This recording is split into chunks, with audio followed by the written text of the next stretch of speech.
নারায়ণ নারায়ণ হে দয়াময় তোমার যে কি অপূর্ব লীলা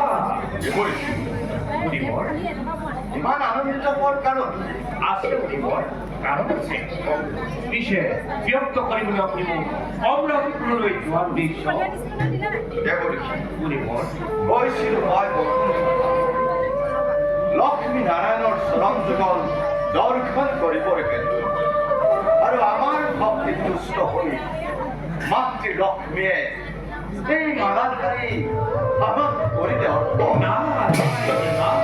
কিন্তু দেৱঋষি মুনিবৰ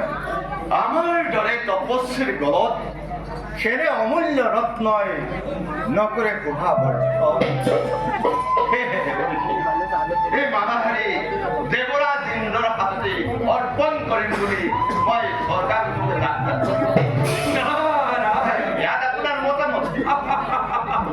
সুন্দৰ হব মুনিবৰ সুন্দৰ হব প্ৰকৃততেই দেবতাৰ হে বস্তু দিশে বাহমূলক চৰিত্ৰ পূজাটো বৰ্ণনা মুনিবৰ দেৱৰাজ ইন্দ্ৰই এই অমূল্য ৰত্ন অপমান কৰি নিজৰে বিনাশ নিজেই জীৱনে বাৰু দেৱৰাজ মুনিবৰ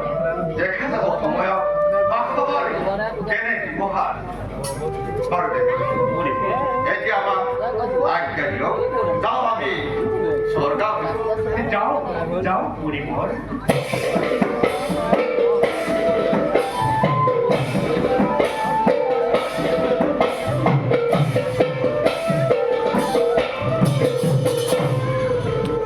নারায়ণে নারায়ণে নারায়ণ দুর্বাহার দ্বারা বাহবক মারাত্মক এই মাত্র আরম্ভ তারপর দেবতার গর্ব গর্ব প্রভুর লীলা চাই চাই নয়ন সার্থক করাই দেবী নারায়ণ নাম যাও মই এতিয়া অন্য স্থানে প্ৰভুৰে পুনৰু কীৰ্তন কৰে যাদৱ